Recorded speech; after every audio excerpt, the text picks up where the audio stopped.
Hello, and welcome to a MOTS production of Masterpiece Theatre, where we review critically acclaimed cinema spanning the breadth of human filmmaking. Masterpiece Theatre, Spoilers, mature content, inappropriate language. Join us. Masterpiece Theatre.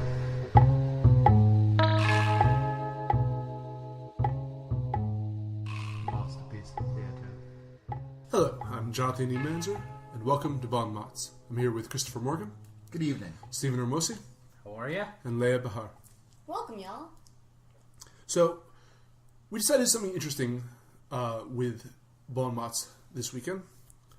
We went to hamsterrepublic.com, which has a random genre and subgenre generator, and we spun the wheel, and we got a fantastic result, a hard-boiled detective story.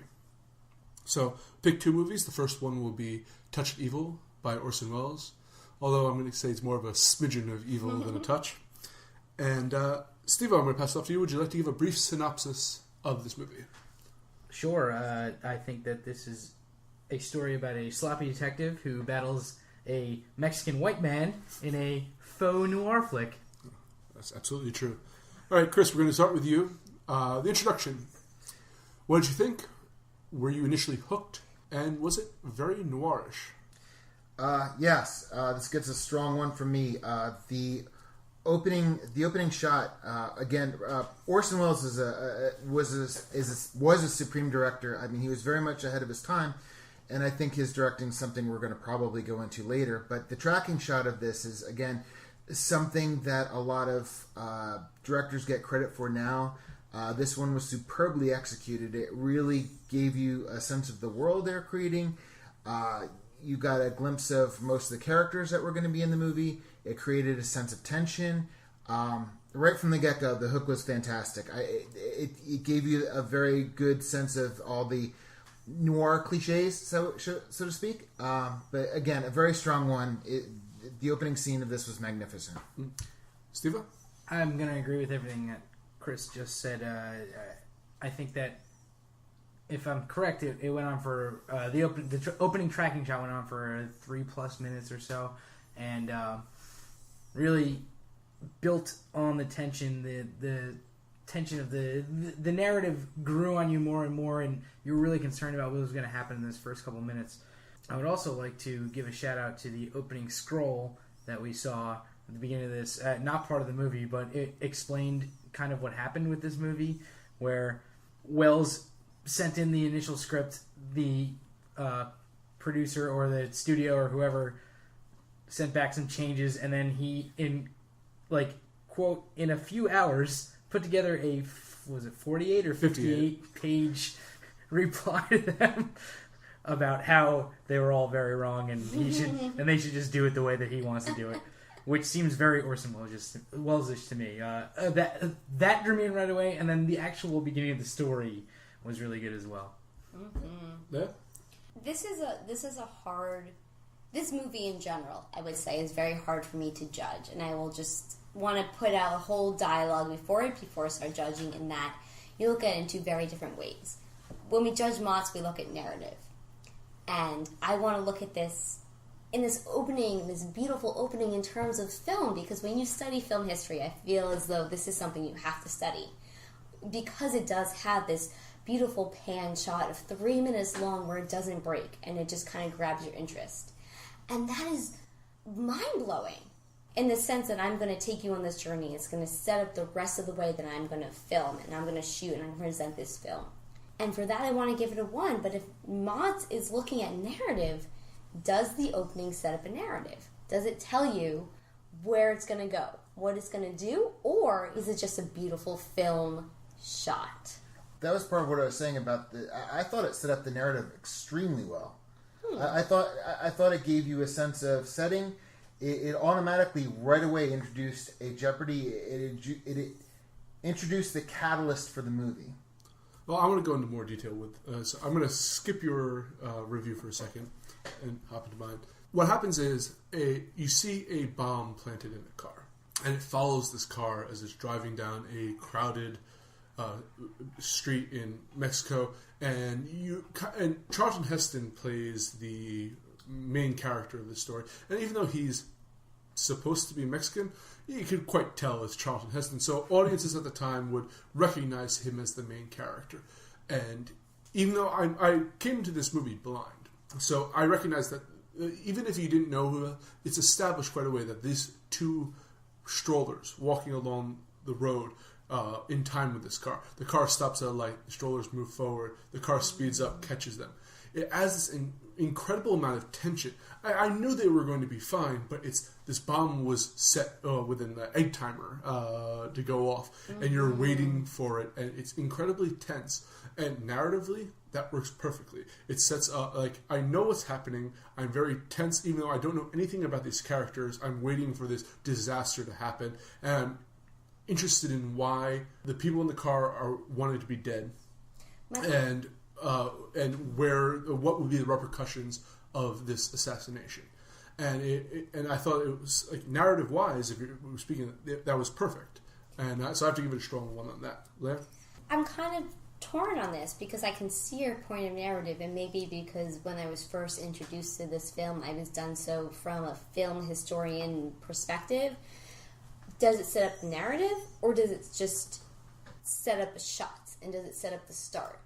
And because if you have to look at the narrative of how does it carry through the film, yes, this is what starts everything, but is the film about this, or is it about the characters itself and how they interact from this one event? You know what? Actually, I guess saying that makes me think, yes, I would give it a 1, because whether it's shot, whether it's action, everything follows from this opening scene. And also, if you look at it, it's supposed to be a film noir movie. Well, I guess we'll debate that later, but film noir is it's about mystery. And this sets up a mystery very quickly before you're even introduced to, often the case in film noir. So I feel that the opening works within its genre. And I would agree, because film noir is also essentially about narrative too. Who is telling the story, and can you rely on the narrative of the person telling you the story? And if from the opening scene, we as the audience are tricked or forced to believe or forced to think certain things are happening in a scene, it does set up the narrative. So that's I really like where they go with that, because in the initial scene, not only is it this long tracking shot, but it goes back and forth between points of view several times, where you're following the car for a little while. Like, at first, it's the guy that just runs around the back, puts the dynamite in the car, and then sets a timer. He does the timer before he puts it in the car, but you know what I mean. And then you follow the car out. The car goes out, and then it cuts to the people walking along the street. And then they catch up to the car, and it kind of follows the car for a little bit, and then goes back to the people on the street. The guy on the street is Charlton Heston's character, police detective Vargas, and that's the person that we're actually going to follow for the rest of the film. But like, you really don't know in the first couple minutes who, like, maybe these people in the car are going to get out somehow, and you really don't know what's going to happen, which I really like. And then there's the explosion. And that's really where the explosion is, the whole explosion of the plot. You know, that's where the plot really kicks off and gets going. So that's kind of why I really like the opening there. And this is my problem with discussing film versus narrative. It's just the way that you describe that is, it went from this shot to this shot to this shot, which is great, but does that actually speak to the narrative, or does that speak to how it's being filmed? And I know that you point out how they introduce the characters, which I completely agree with you, but I'm kind of torn as do I judge this on how beautiful the opening shot is in terms of film, or in terms of setting up an actual narrative. So convince me. Go for it. You, Chris, you seem... Can I... Yeah, Chris, go for it. Before you go, I like that as a narrative function. Okay. I don't need to know narratively who the initial characters are in the first 5 minutes of the film. In fact, being concerned and like having that sense of tension about that is something that I really like a lot. It invests you in all these characters, some of whom are not even going to exist past the first 5 minutes. However, you're still invested in what's going to happen, who these characters are, why somebody put dynamite in there. Like those are all questions of the narrative of this film, and I think that's a big part of why the beginning works so well. The beginning, in a sense, is a framing device, and I think it works very well at that. But so, Chris, narrative. I mean, when we're talking about narrative, and we're talking about like the initial hook, when it's specifically with Bon Mots, with any narrative, there's not you're not going to write, as everybody's been saying, you're not going to right away jump into like, hey, here's the story. What you need to do is it's got to have a hook. It's got to bring you in. And film, and we discuss this. We talk about this with literature, and we talk about this with film. And there's certain things that are going to hook you. And film being a visual medium, that visualization, how things are shot, how things are set decked, that's all part of the narrative process. I mean, we had discussed previously Mad Max Fury Road, and we were discussing, like, in terms of an action movie, that's one of the few action movies that I can think of where the actions actually provide the narrative and they're not just there for a sensationalistic thing. And also, as a fan of Bergman, you have he uses symbols and uses visuals as a narrative structure. It's just not what a lot of directors will do now. It's just like, hey, let's create a CGI landscape, and oh, isn't it beautiful? But is it really contributing to the narrative? And that's what you have to approach. So yes, in this case, that tracking shot establishes the mood, it establishes the theme, it establishes the hook. I think it is very, very, very, very strongly sets up the narrative. I would... Ian, do you... I was just about to ask if you came up with a decision yet. How we convinced you? You know what? Yes, because I was very afraid when I was going to judge this film that I would subconsciously look towards the elements of film, because when you look at how it's shot and the directive of this film in terms of how are the shadows used, how is close-ups are used in the context of the film, it's amazing, and I believe that so much of that is set up in the first shot. So when I judged this, it was hard for me to say, because I want to say half of it is it sets up how it's filmed, but I don't see how it sets up the narrative. However, I think that I've been convinced, and then it does draw you in, because you want to answer all those questions. In that first scene, you're like, what the F? Like, who the hell are all these people? Why is there a bomb in this car? Oh my god, is it driving around? When is it going to blow up? I know that there's a time. And just in that, because you want to answer those questions, you're going to sit through the rest of the film, and for that, I will give it 1. And the tag of that one of the last things before the tracking shot ends, and what ends the tracking shot is the actual explosion. But when they're crossing the border, the woman in the car is like, I hear it ticking. And it's just because by that time, I think Wells wanted to remind you, like, you know, just so you know, there is a bomb in the car. It's still there. We've not lost that. And I think that speaks to the beauty of the narrative, is that sometimes the characters will introduce something so small and subtle, and you don't realize it, and then a few scenes later, it comes back, and it's like, that's where the ticking is, and that's what it is. And the example of that is the shoebox. That becomes such an important part of the scene, and the ticking of, oh my god, what is that ticking? Oh wait, I saw the shoebox beforehand. All kind of sets up how you're supposed to perceive the remainder of the film. And the great thing is, she said it to basically everybody who is going to be involved. You know, a lot of people in the film. She said it. She was telling the Border Patrol and everybody around her. It's like, I hear it ticking.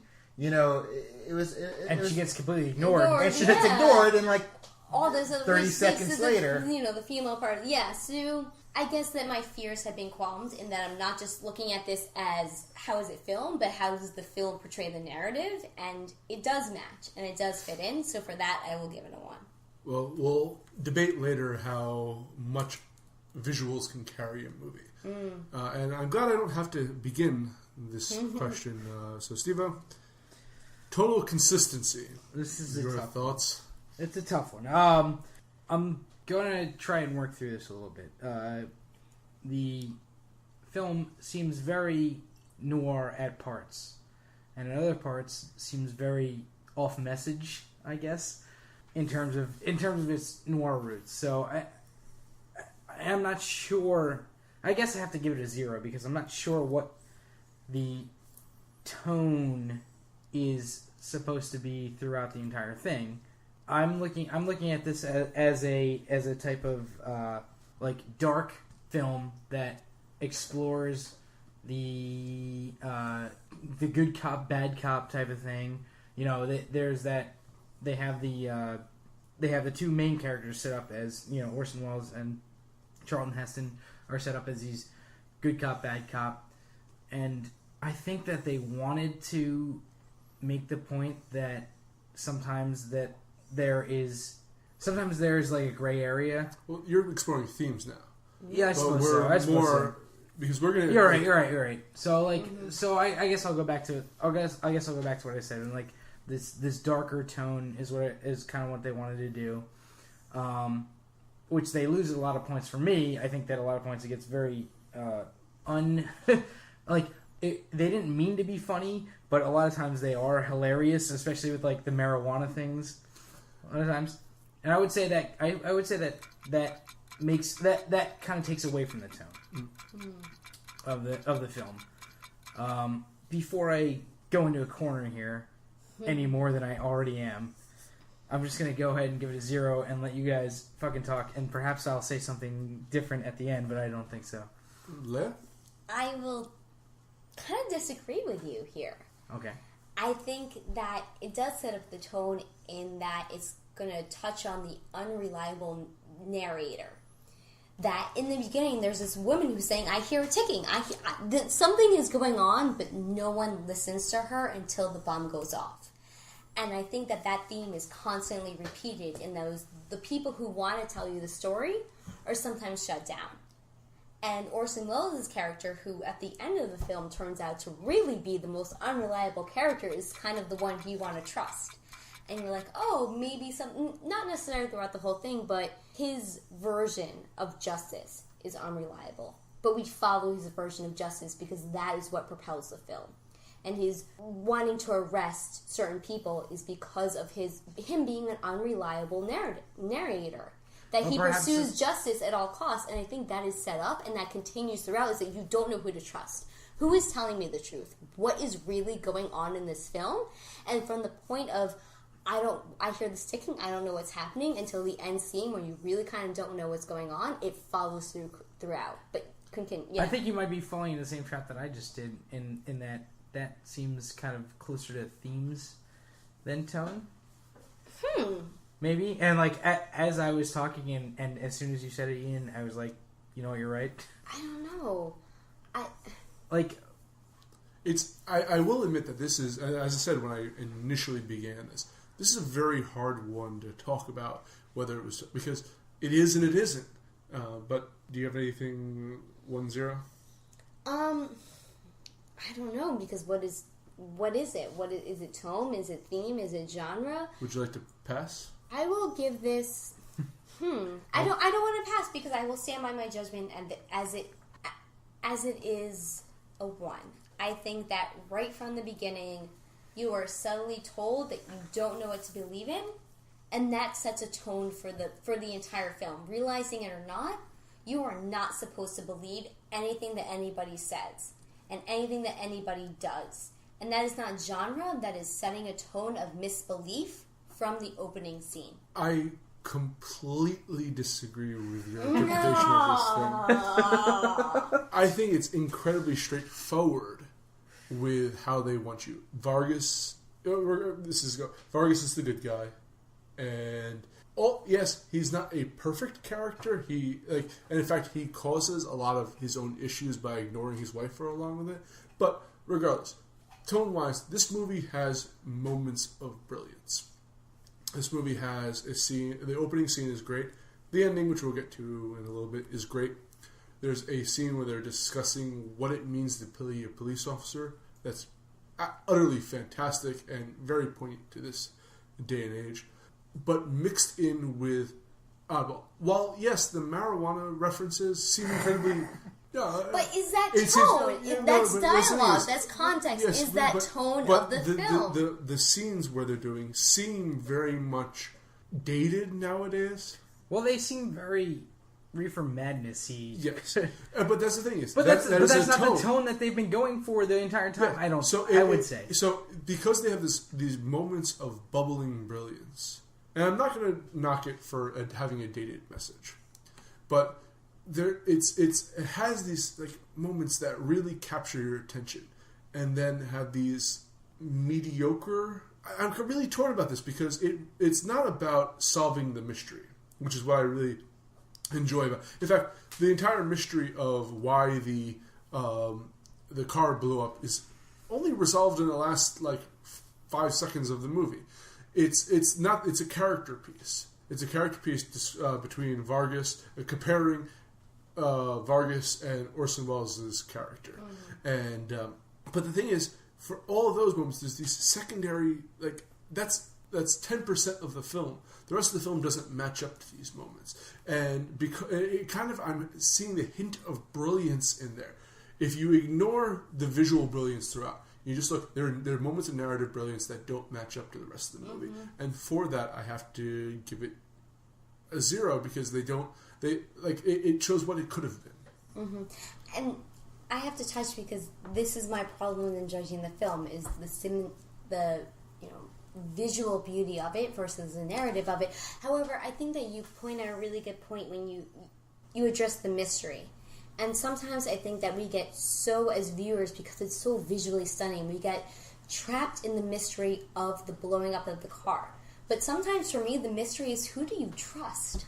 Do you trust Vargas? Do you trust Charlton Heston's character to tell you the truth? Because at the end of the film, he even says, "I know that I planted evidence, but I planted evidence against those who are unreliable." Who do you trust? And I think even from the beginning of the film, that question is addressed. Charlton Heston didn't do that. It was Orson Welles' character that did that. Sorry, Orson Welles' character. Yeah, he did plant evidence, but he planted evidence against people who he thought he was guilty. So who do you trust? How do you trust? And it turned out, the best part was, it turned out that, that he was right at the end of it. All right. We'll get Sorry, to Chris, go. Yeah, but you're right. I did mix up the names. I but apologize. I It's just the alcohol in me.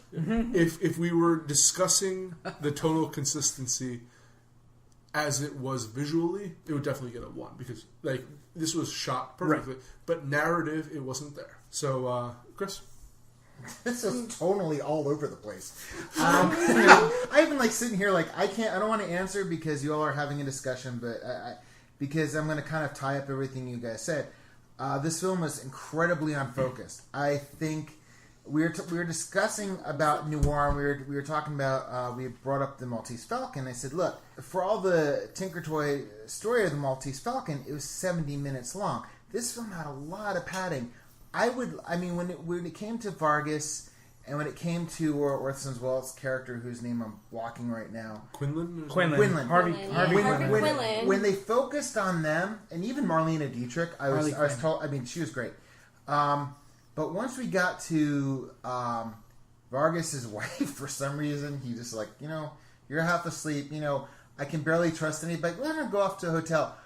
Everything that had to do with her in that hotel was complete padding as far as I was concerned. I had no idea what the connection was. And then, you want to talk about the disruption of tone, you had Dennis Weaver as this bizarre, where you kind of almost got into farce, not quite slapstick, but with him, I understand throwing in an absurd character, that's completely fine, but this was kind of over the top. Everything about this scene with her in the hotel was over the top. It was just, I didn't get why this was in the film. It totally took me out of the film, which we'll get to later.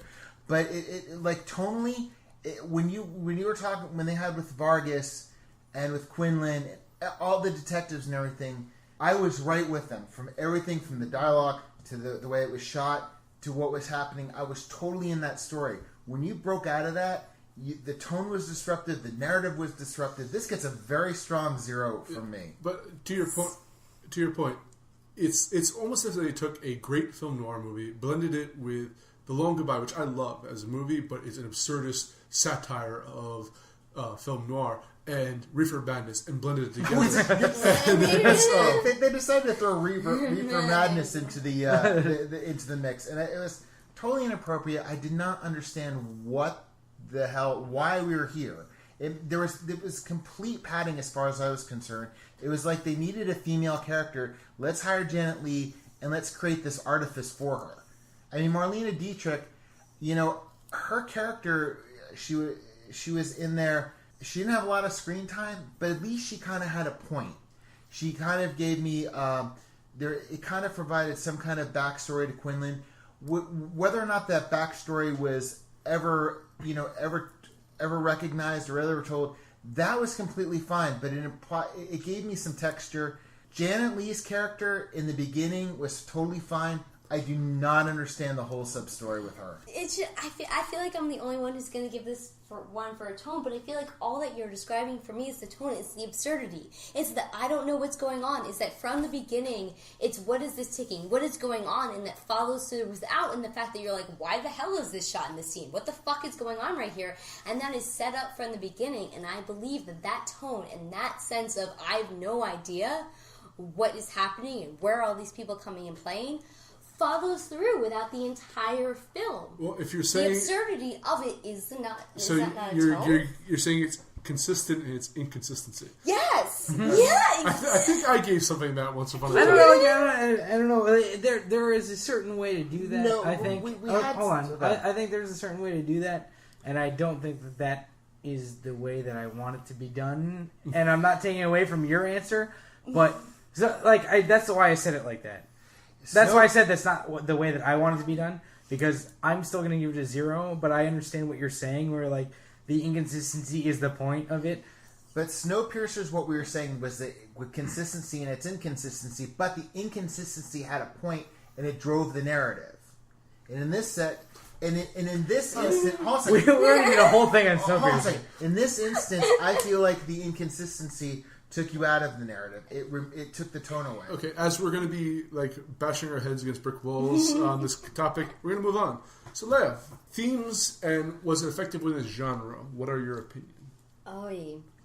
I am so torn about this right now because when I look at for me, this is supposed to be a film noir genre, and two of the main characteristics, in my opinion, of film noir are the narrative of it, in that it's supposed to be told through someone else's point of view, and the femme fatale. I don't believe that the femme fatale is really present in this film, but the narration of it and the fact that you don't really know who to trust or what's going on, that speaks to the narrative of film noir. And I guess the best example of this is I just forgot the name of that film. Crap. Sorry, can we edit this out? Nope. No. When he says, who could know that murder would smell like honeysuckle? A Double Identity. Is that, he sits there and he's telling you the story and you're kind of on the side because you believe that he is just a Ponzi in all of this, and at the end you realize that he's killing and murdering people. And is that not film noir? That you can't trust the narrator, that you can't trust the story that is being told to you. It was third-person omnipresent narrator. Which is very true, which is why I have to give it a 0, because while the ideal genres of film noir are kind of present, they're not embodied in the way that I love them to be in film noir, and that the femme fatale is kind of driving the story, and that the unrelated narrator is in context to that character, and that you're always enclosed, and there's no way out. And I think in this instance, it's not about situation, it's that the characters are enclosing themselves. I don't know. I feel like it's a budding film noir. It has some kind of aspect of it, but it doesn't fulfill it to the way that I would love to see it. So I'm going to have to go with a 0. I'm very torn on this.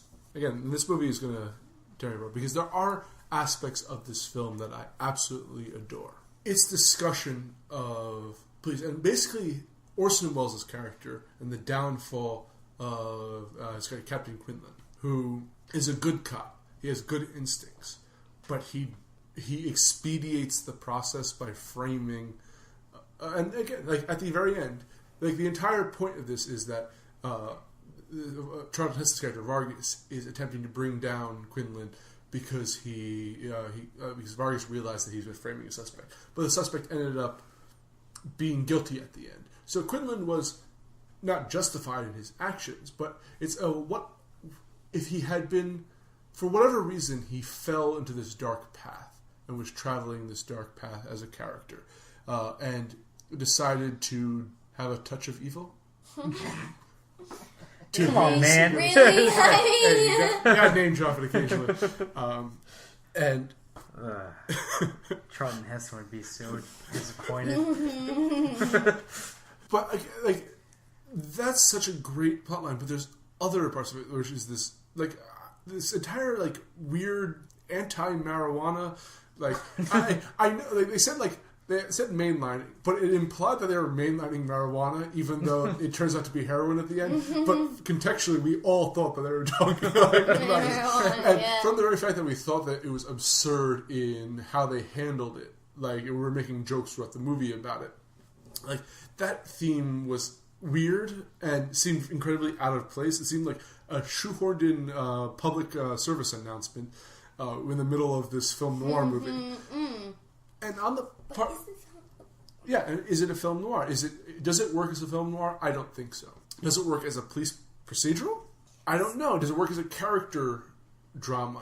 It does. The protagonist isn't all that interesting. The villain is, though, but I don't know if there's enough there to bring it over to the one. I think there's elements that could have been great in this movie. If you strip it of its visual glory, what is the meaning? And at the end, it's all over the place with its theme, and what good parts in there wasn't enough to elevate the entire thing. Yeah. So can we just call her 0 and? Hey, I like going on at length about things. Chris, when it was a film noir, it worked really well. I'm just gonna say the same reason I said the consistency. When you added that whole motel thing, it really took it took so much away from the film. It took so much focus away from the film. I mean, the drunk thing we're getting hysterical over, because when I don't even know half these characters' names. But when the one guy who is in charge of setting up Janet Leigh's character asked the women, "We're like, you didn't try that marijuana. We didn't want to get you hooked on it." She's like, "No, we were smoking cloves." I mean, it was. There are so many little moments of brilliance, even in the most random sequences. But everything that had to do with that was kind of such a farce. They really could have, if they're going to set Janet Leigh's character up, they could have done it so much differently. And this is definitely one of these things where I'm on the fence about, because it did bring up so many interesting themes about police corruption and about a good cop versus a bad cop. Themes of racism. It was very, very strong in those things. But this whole plot with Janet Leigh's character really took me out of it. It really, really did. And I can't really give this... I want to give it a 1, but I can't. So I'm going to give it a 0.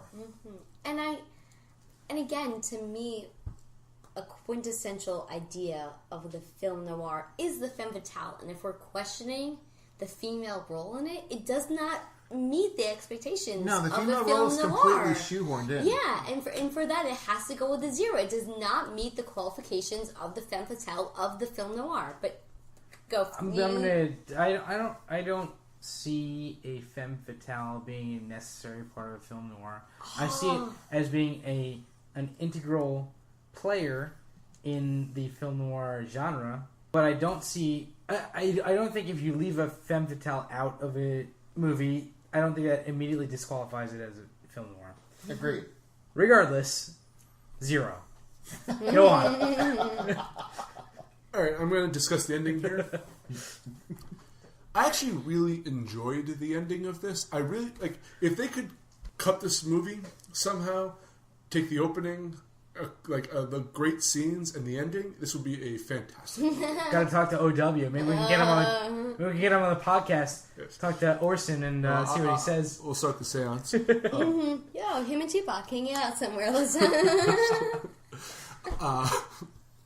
But the ending was phenomenal, especially the revelation at the end that Captain Quinlan was correct. Yeah.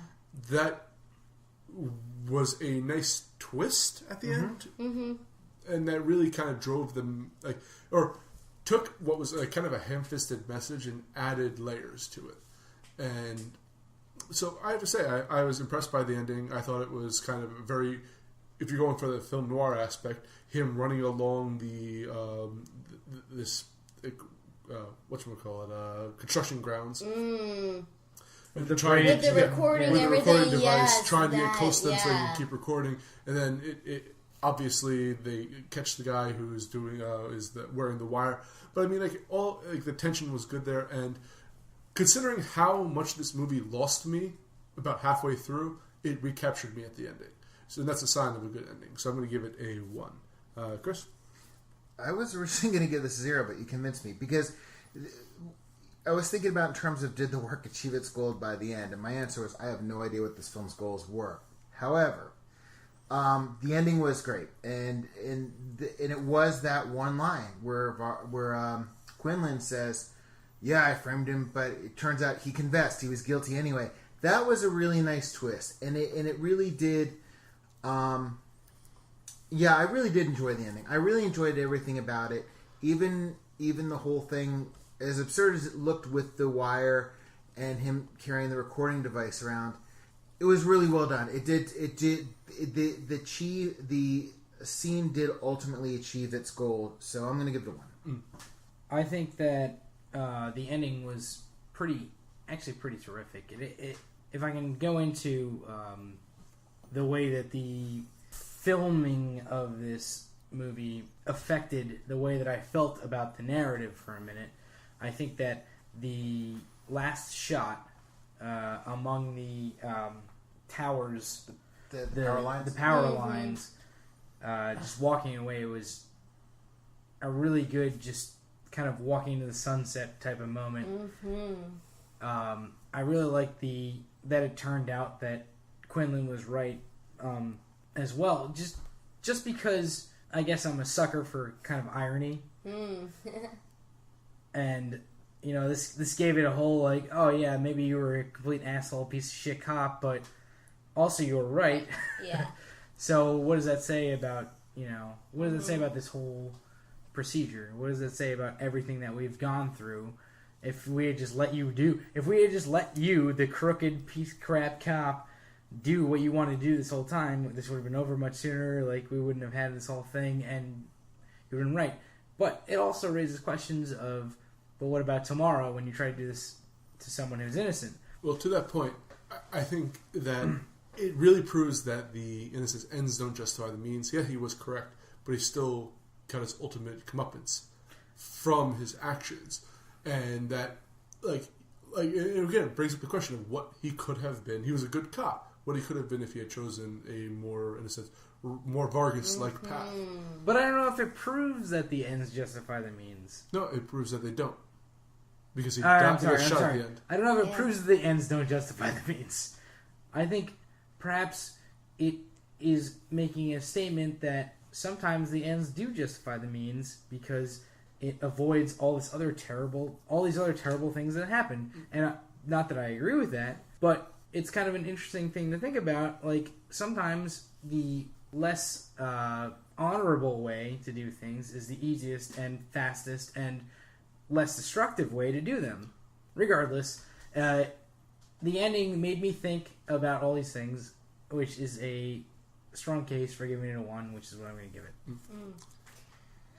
I will agree in that I'm going to give it a 1, but I'm going to give it a 1 for so many different reasons. I feel like for the reasons that you don't want to give it a 1, I want to, because again, to me this is all about the unreliable narrative of it all, that you really don't know what's going on, and that someone is going to plant evidence, but at the end they're going to be right in planting that evidence, and that it exists in that gray area of living, and that's why it's called a touch of evil, and that in our lives and in what we do, don't we always have to have that touch of evil, that no matter how moral or how right we think that we are, we're still climbing under piers and holding on and climbing through gutters to trying to get the truth, which is kind of at the end what Vargas does, in that he's under the pier and he's being almost deceitful in recording somebody when they're trying to tell the truth of their life. Right, he's supposed to be the good guy, but he's wrong the whole time. But he's wrong the whole time. Yeah, and everybody's wrong. Everybody's right the entire time. He's right in terms of what the procedure should be, but he's wrong in terms of the fact that he thinks that the guy who is at fault is innocent. I'm sorry. The moral. I mean, like I said, the moral gray He's in guilty. this. The moral gray in this. I keep, as you're repeating yourself, I'm going to repeat this out. If they had focused this film, that the unreliable narrative, the gray morality of the whole situation would have been much stronger. I'm not denying it's there because it's there. It is very much there. It's just the parts that if the film was trimmed, if the film was focused, that would have come out so much stronger. And you telling me this, it really makes me really regret that they didn't focus the film more. Right. Well, we're going to move on. To your point, I prefer a fist of evil, not a touch of evil. But, Chris, speaking of all the gray morality, what did you think of Orson Welles as Captain? I actually... This is the antagonist question. Was the antagonist effective? And you know what? I'm going to give it a 1. Because at first, you know that he's kind of a crooked cop. It's kind of... There's no denying that. He's almost kind of a cliche. But because of the ending and because of certain things like when he talked to his 2 visits with Marlene Dietrich's character, he did have some complexity to him. He did have more sides. There was a sense of himself and everybody around him, that there was a regret that he could have been a better person. It's just, if there was one scene where he tried to give away his badge. In other words, it was kind of like if he was a different kind of cop, and in getting to that whole thing where, the police in the police state, and I'm blocking the line. I thought he had a level of complexity. I thought he had a level. He was not just a black hat mustache twirler. He had some sympathy going for him. I was kind of sympathetic to him in certain ways. I thought he was an effective antagonist. To that quote, it's a policeman's job is only easy in a police state. Correct. So yeah, he had some depth and complexity. Very good with the quote. I'm going to give it a 1. Steve-O? I would agree. I really liked Orson Welles in this. Honestly, just Orson Welles acting can, in my opinion, pull off pretty much any role that I've ever seen him in.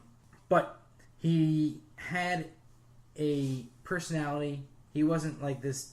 I don't think he was like just this mustache twirling thing, and this mustache twirling villain who was just just completely evil. Like, you saw where he was coming from. You saw that he was a good, like, quote unquote good cop. Like his whole career was based on solving these crimes that other people couldn't solve. To quote the movie, and I think this is a very good analysis of him. He was a good detective, but not a good cop. Mm-hmm. Right. Yes. Actually, that's what I was looking for. Actually, that's perfect yes. because he would use any means, and this came out a lot through the film, that he would use any means to, make his case.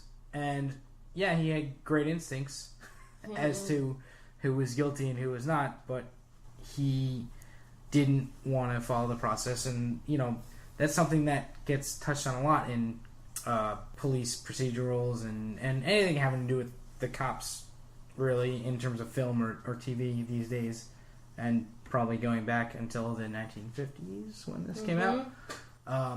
So yes, 1. He was a good antagonist. I will say that while I want to give this a 1, I want to speak on to why I'm torn on this idea. Because I think when you look at strict narrative film, the idea of the antagonist and protagonist have very defined definitions of how they are supposed to act against each other, and in therefore their actions focus the film and progress the film.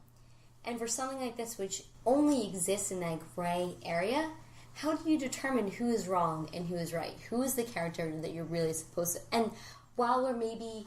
you go for Orson Welles' character at the beginning, and then you kind of hate him, and then you kind of love him. It makes it so hard to pinpoint the antagonist and protagonist. But for me, that makes me want to give it a 1. Because I believe that life and morality and human nature only exists in the gray area. And when we put it in black and white, we get the problems of morality, and we get the problems that Touch of Evil wants to speak to, in that you're a great detective but a horrible cop. Is that you know what's right and you know what's really going on, but it's so hard to prove that the guilty is guilty. Because if they hide the evidence, if they hide it so well, how do you do that? And you know that they're guilty and you want to persecute them, you want to punish them.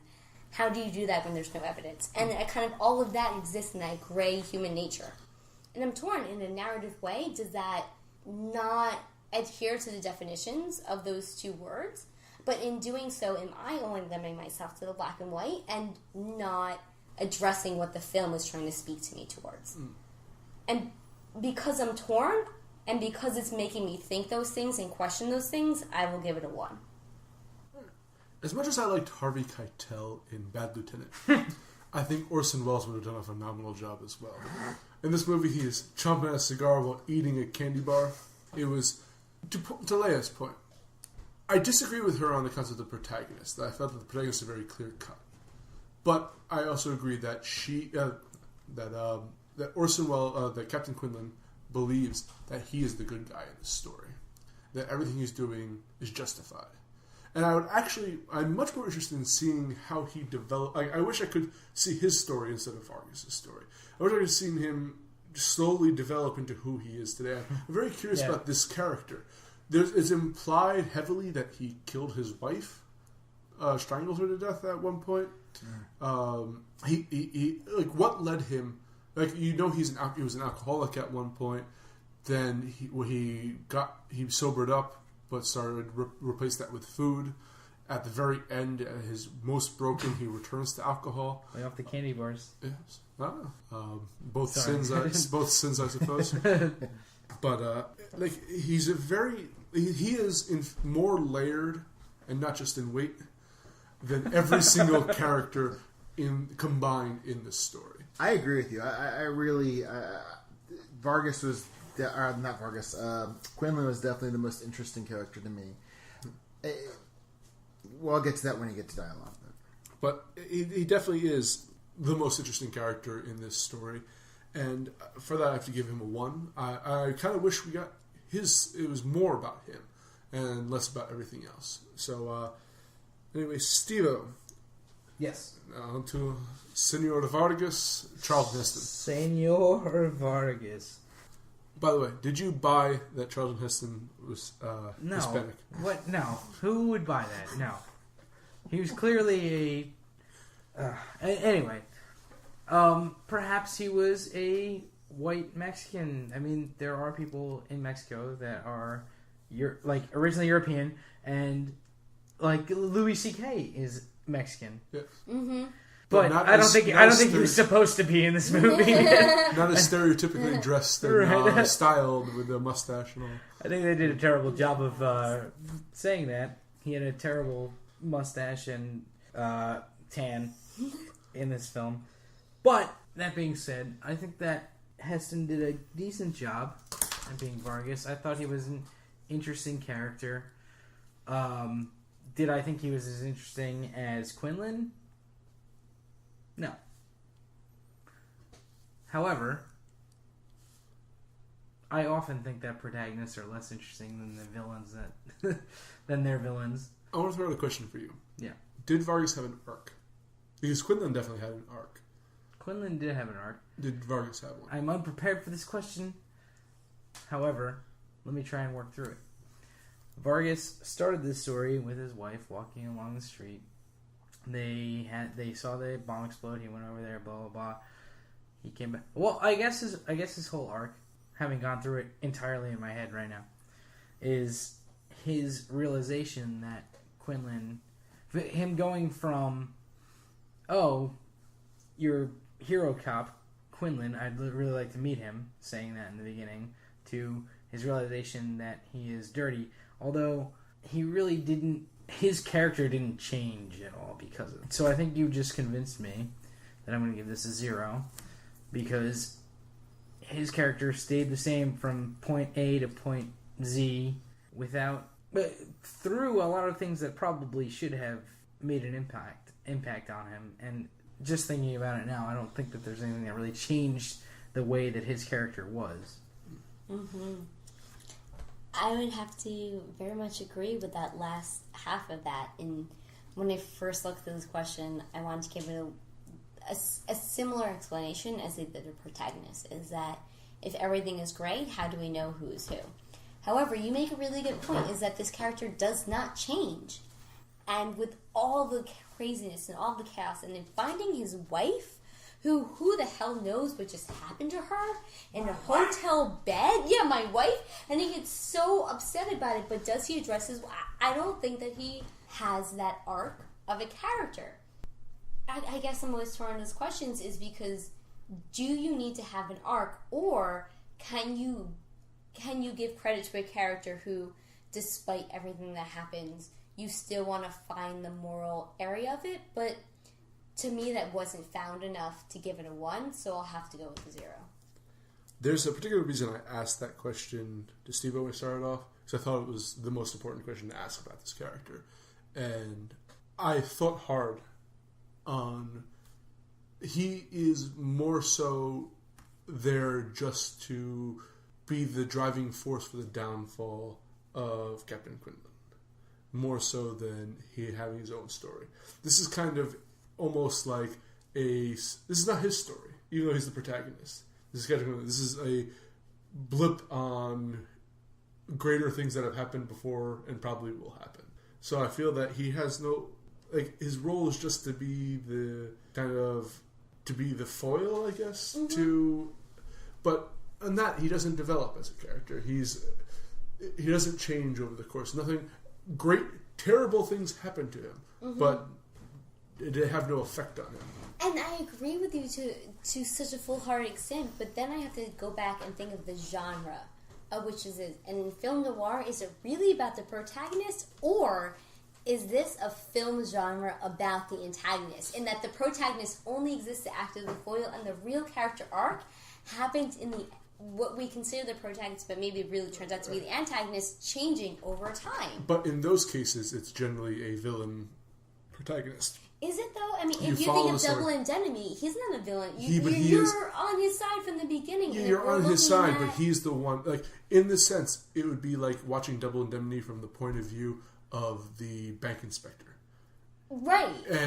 But the bank inspector does not have a character arc, and Vargas, does he really have a character arc? But that's the thing that Orson Welles. I think that Orson Welles should have made this story about Captain, as I mentioned. And the thing about Captain Welles should have been, it's his story. He should have been the protagonist. He should have been the thing. But instead, we're getting the point of view of what's really should be a supporting character in the whole storyline. And again, I think that is, in some respect, what film noir wanted to do. Is that it looked at, fuck the main characters. I want to look at the supporting characters. Yep. I want to look at the characters that maybe exist in this.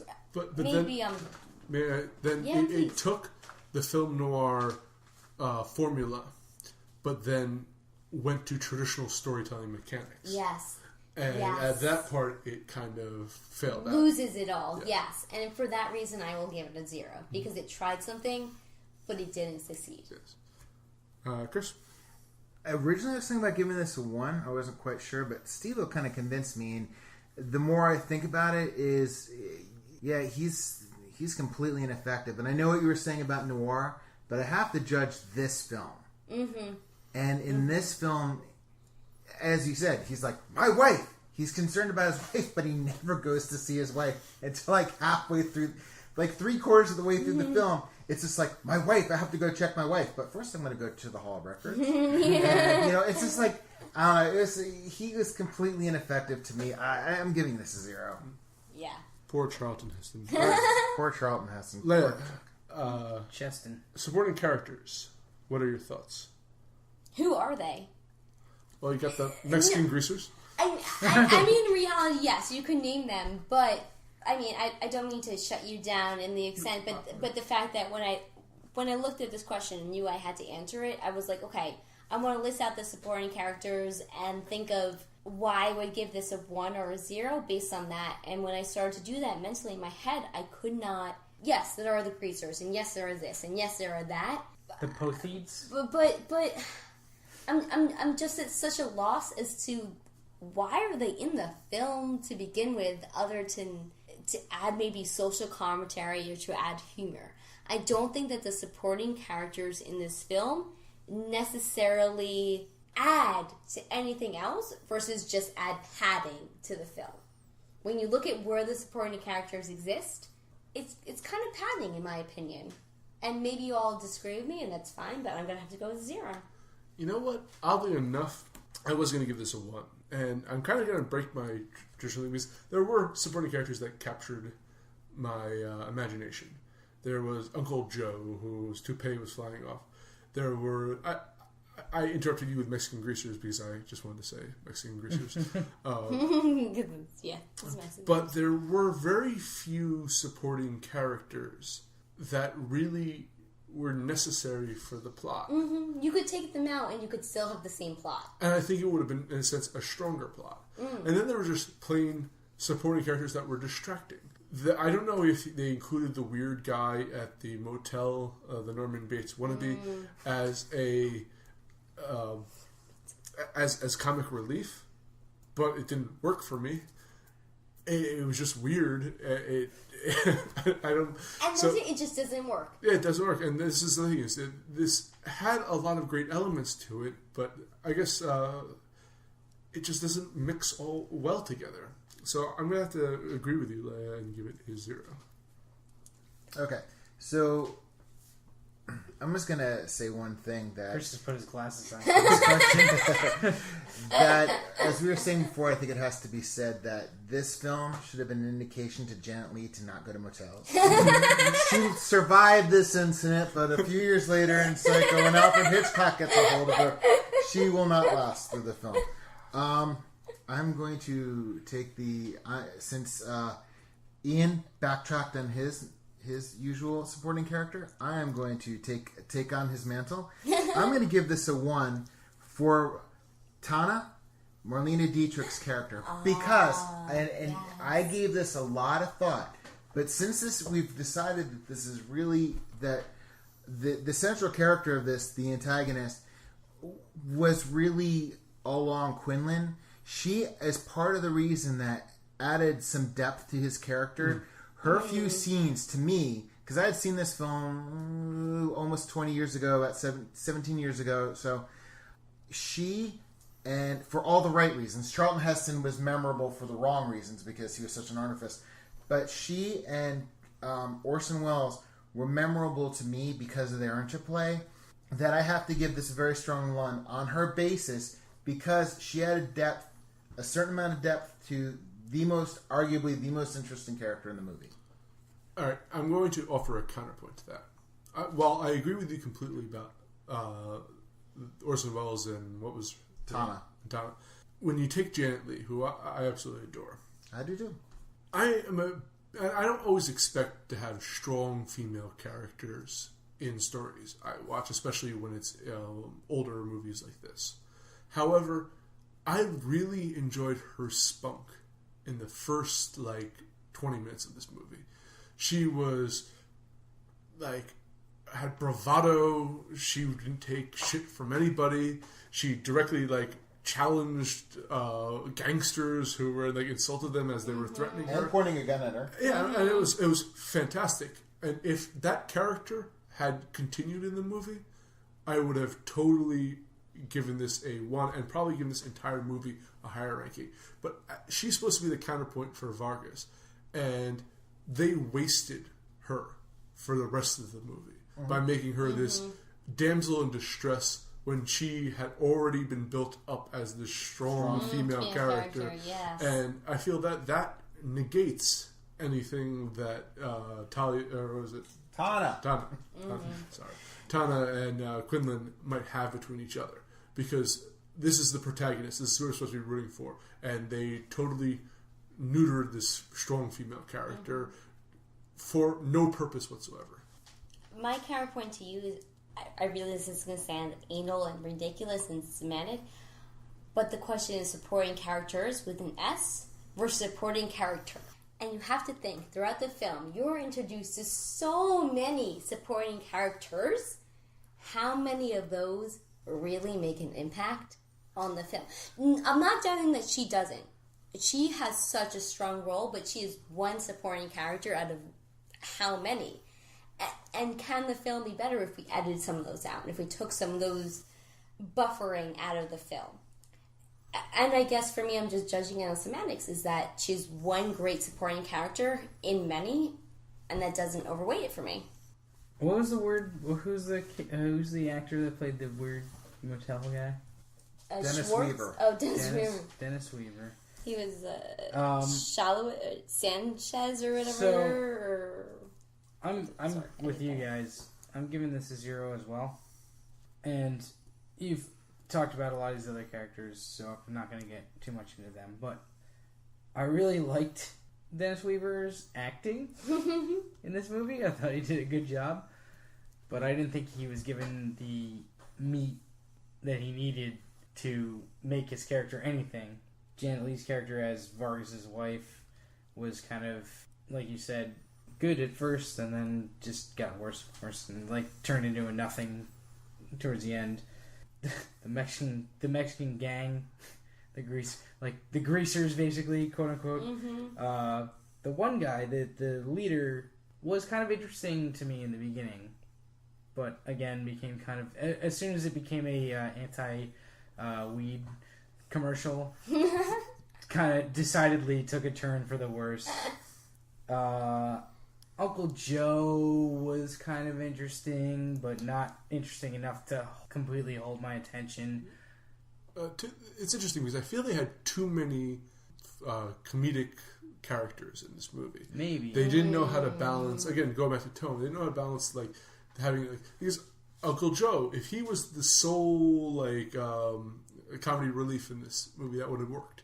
Or if the weird guy working a thing was the comic relief, that would have worked. But it's just too much of it. But I think they set up Uncle Joe as too much of a serious character. They set him up in too serious a place in the world to be the comedic relief. Mm. So I never believed him as this goofy character. Not even when his toupee is flying off as he's getting into. Yeah, no, I was like, this guy, his toupee shouldn't be flying off. This guy should be laying down the fucking law right now. But instead, he's just a joke. And why should anybody take him seriously when he makes threats? And I don't disagree with any of your counterpoints. That's totally fine. And this would probably be a soft one. But I mean, we were talking about the supporting cast, effective, appropriate, or memorable. And even though I've bashed this film for being totally inconsistent and lacking focus, I have to say that most of the supporting characters I enjoyed. I enjoyed Uncle Joe. I enjoyed. I'm going to leave out the whole freaking arc with the goddamn motel and the Reefer Madness plot. But and I agree with you with Janet Leigh's character. They completely botched her character. But it's going to get a soft one, but I'm going to give it a 1. Just so the audience knows, Chris was gesturing with his glasses the entire time. Very professorial. He took them off in a my God gesture. Show him his phone to dialogue. I was going to give an. He's chewing on the end of them now. I was going to give an esoteric reference.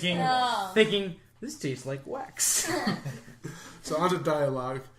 I'm actually going to give this a 1. Even though the dialogue was by no means perfect, going back to what I was talking about earlier about these moments of brilliance, there's moments of brilliant dialogue in there. Mm-hmm. And there's things I'm going to quote, especially I think it's going to be a running gag of hardlining marijuana. It's going to sound here. Mainlining marijuana. Oh, maybe not. But mainlining. I mean, you can hardline it if you want to. Mainlining marijuana. Anyway, so I think it's there are memorable enough moments of dialogue in this, and actually, I remember Steve-O, maybe to steal his thunder a little bit, wanted to write down the timing of one of the speeches that were given in there, because he was interested in, at least I assume, hearing it again, if not showing it to people. So for all of that, I have to give it a 1. Chris? I'm going to give it a 1. I wasn't, when we were watching the film, I wasn't really sure, but that one line that I can't remember that you wrote down, the police state, give it. Police's job is only easy in a police state. That line says so much. As soon as I heard that line, I knew this is getting a very strong one because that line is part of a conversation that says so fucking much that I have to give it a 1. It's fantastic. Yes. I'm going to agree with the one. There are just spots of brilliance that you don't see in other films, especially from that era. Like just points of dialogue that still are true today. Resonate to today. Yeah. Yeah, especially today's they era in terms resonate. of policing and. But yeah, like there are these universal truths that are kind of given a little bit of light in this film from time to time, and like you said, Ian, the dialogue is not 100% on all the time. There are moments of whatever, blah, or even possibly a couple moments of like, I wouldn't say cringeworthy, but like, these almost, I wish that they had written that a little bit different moments. But there are very, very good moments of dialogue in this movie, and I'm gonna, because of that, I'm gonna give it a 1. Mm-hmm. I don't know how much I can add to that because I want to give it a 1. For those reasons, and I think that human nature is that we want to communicate and we want to speak. And if we really look at ourselves as individuals, probably 80%, 90% of what we say is absolute bullshit. But every now and then we come up with these great lines, and that's what this film did to me. The line of policeman, the line of honest men abuse their power, and your future is all used up. The fact that I wanted to sit down and write the quotes because they meant so much to me speaks to the dialogue and speaks to the power of the dialogue. I'm going to give it a 1.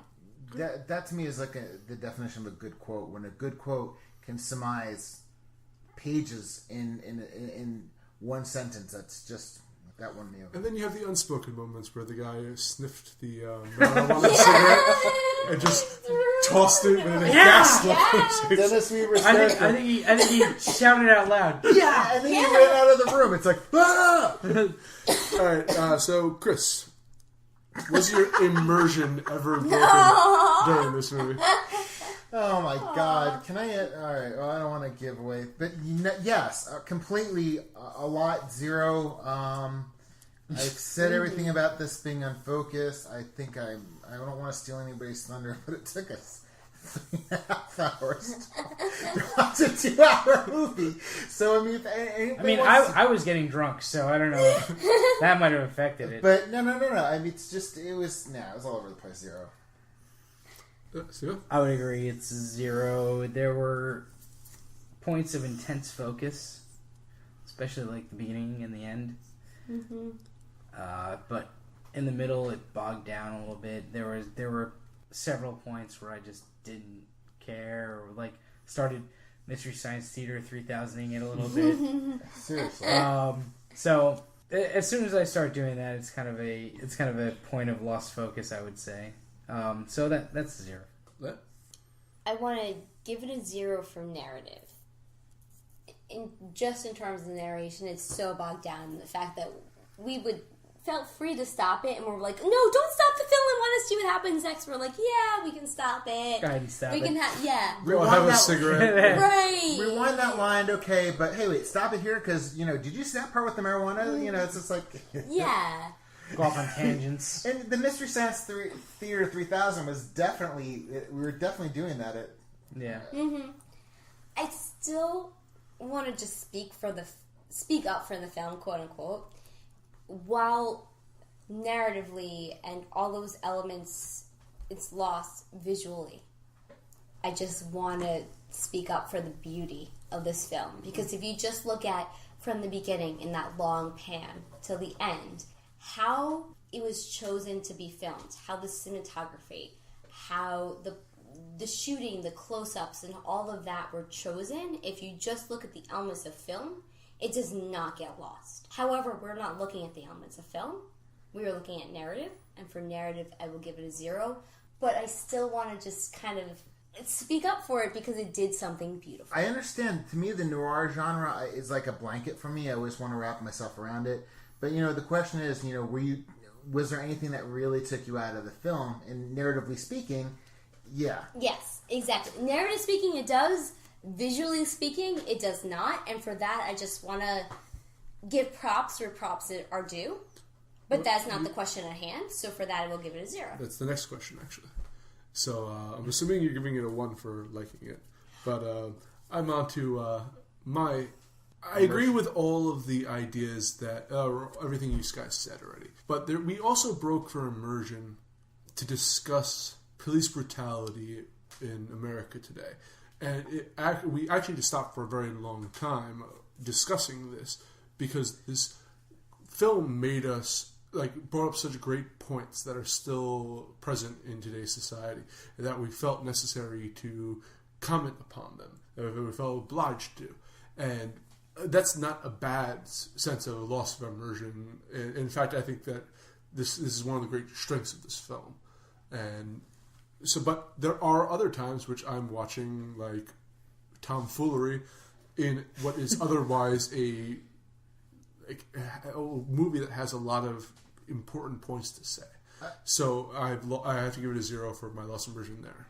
You bring up an excellent point, and to be honest with you, I don't consider immersion breaking, because we're all film buffs, so we're always going to be thinking was this decision made by the director? Was this decision made by the studio? This is a beautiful tracking shot. This is a really great subject. Let's pause and discuss it. That to me is an immersion breaking because you're involved in the film. But because it's impossible for me not to see that. It's impossible for me not to dissect the film as I'm watching, even if I'm invested in what's going on, even if I'm with the characters. So something like that to me wouldn't be immersion breaking. But no, I just wanted to add credence to what you guys were saying, because you're probably more on the technical aspects. You're more on the social aspects. To me, if it was those things that stopped the film to discuss just the tracking, I would not have given this a 0. Mm-hmm. I'm agreeing with you. I want to support your what you said. For instance, I know people commented on his use of shadows throughout it and the silhouettes of people. So, and that's not breaking immersion. That's commenting. But Steve, would you recommend? Oh, did you? Yes. Yeah, I was going to say one thing that I did comment on that against this, I really was striking to me because I just want to bring this up. Was when they were in the apartment, they were at the bottom of the apartment building, and the camera was stationed there, and one character walked up to this one side of the room, and then Orson Welles was in the middle, and another character, and they were in this diagonal. It was like tic-tac-toe line. It was just so magnificently shot that I remember commenting on it because I was like, this film is just amazing. I mean, we could pick apart all the little beautiful shots, but I really needed to say that. All right, Steve. Final question. About time as well. Would you recommend a touch of evil or a dash of evil? I'd recommend a fistful of evil. This film is worth watching. Like we've been saying this entire time, there are weak points in it, but at the same time, there are very, very strong points in it. There are big hits of dialogue. If you want to look at it from a purely technical standpoint, which I know we don't do much, but just to mention it quickly, it's a brilliantly shot movie. Like you said, we throughout the entire film mentioned the shadows, the shots that they had, the tracking shots, the framing that they had. It's all really, really, really well done. I think that's one of the big strengths of Orson Welles movies, despite the fact that he's really well known for as a orator in his career. I think he's he directed this, right? Yes. Mm-hmm. Yes. And Citizen Kane, obviously, and a couple other movies. I think that basically everything that I've seen that's been directed by Orson Welles has been shot in a way that not only makes the most of the medium, but does it in a way that probably was not seen before he did it, and that has been seen 1,000 times since then as well. Just to touch on that, there's a million reasons why this movie is good to see. There's probably 100 reasons why it's bad and a million reasons why it's good, so go check it out. Yeah. I would have to very much agree with that one that was just stated. And kind of going back to the immersion question, does it say something that although this film was shot in 1958, we still had to, in 2015, pause to have a conversation about police brutality, about how people interacted, because that from 1958 to 2015, how much has changed? And the conversation that we have about this film, how much has that differed in all these years? And just for that, while some of the supporting characters are maybe fluff, while so much of the film may be fluff, it still inspires you to have a conversation, to have a thought. And just for that, just because it might change your thought on something, I would recommend seeing it. Yeah, I agree. I've seen about, I think, 4 Orson Welles films in my time, and I think I would give the same advice to each one. They're worth a watch. I think all of them were beautifully shot, but narratively wise, that's not his strength. And I'm glad I saw Citizen Kane. I'm glad I saw The Third Man. I saw Kafka, The Trial, Orson Welles. This is my 4th one, and all of them again, they're all beautiful, but they're worth one watch. I don't know if I'd ever go back and watch any of them for my own enjoyment. Citizen Kane, I might. Again, I feel that it's worth a watch. It's definitely it's a must see, but it's once. I just want to make a point on the word enjoyment. And for me, Orson Welles is not necessarily about the enjoyment of, oh, this was fun, this was a light, romantic comedy. I don't think he tries for that. I think he tries to unsettle the viewer. And that he makes you almost not want to watch the films again, because to do is to have to question your morality. It is to question... That's enjoyable for me, though. I think that... But narrative-wise, I don't think he's the strongest, And I'm not downing it at all. I'm just saying that... Please continue. Generally, the best character in an Orson Welles film is Orson Welles. Because he's playing... He knows how to write for himself. I don't know if he knows how to write for other people. And maybe that's unfair. I've only seen that. But again, although Anthony Perkins did a good job in The Trial. Nonetheless, though, I'm giving it a 1. Watch it. Chris? Yeah, I'm also going to give it a 1. I just want to issue one little caveat. That I don't really think it was police brutality what we were really on. We were actually more addressing the issue of corruption.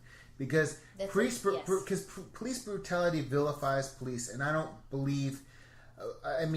We were really more talk. It's more a discussion of corruption. It's the bending of the law.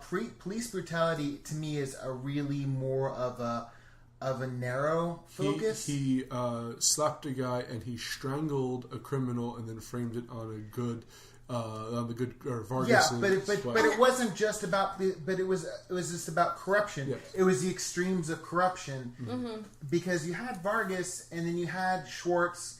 I mean, you had the man that ultimately Orson Welles' character killed, that you thought was complicit to everything he did, and at the end he realized Orson Welles' character crossed the line that he wasn't going to cross. He could be corrupt only so far. And I thought there was a depth and complexity to it. I definitely believe it's worth a watch. I've seen it twice. I've enjoyed it. The parts that the sum of the parts of this movie is greater than the whole thing, but I definitely believe it's worth a watch. It is definitely worth. I would definitely go back and rewatch scenes. I'd probably skip over the whole motel thing, but there are certain things I'd probably give it my own 70-minute cut. Orson's now rolling over in his grave for even saying that. But no, I definitely give it a 1. I did ultimately enjoy it, and I would roll over this podcast. You know what I'm saying? And I would ultimately recommend it. Okay, so we're gonna tally the scores. Chris and Leah both gave this movie a 6. Wow. Ooh. And Steve-O and I both gave this movie a 5 for the exact same reasons as well. All the same questions. So we get a 5.5 overall. And I think it's unfair if you view this as a visual work. But it is fair if you look at it narratively. Because this is a pretty mediocre at best. It's a poor narrative with great moments. Right. And I think everyone here will agree with that. Yeah. So check it out once if you're, and this is something if you're into classical movies, if you're into completing like all the great like older movies. This is on the list of that. So, and I think the important thing is that this movie is ahead of its time visually. It's ahead of its time with the issues. The points we're making when we're saying the sum of the parts is that the high points are very, very high. That when this movie doesn't succeed, you really notice it so much because the highs are so high, but the lows are just so banal. Mediocre, yeah. what was Orson Welles thinking? Yeah, exactly. Orson? I can't even believe the studio wanted to add more time to this. Ridiculous. All right, well, I guess that's it. I'm Jonathan E. Menzer here with Christopher Morgan, Good evening. Stephen Ramosi, Have a good night. and Leah Behar. Sweet dreams. And, go be a corrupt policeman. Something like that. I don't have an ending for this. We hope you've enjoyed your stay. Masterpiece Theatre. Join us again next time, won't you? Masterpiece Theatre. Music and editing by Chris Morgan. Masterpiece Theatre. Editing and engineering by Stephen Ramosi.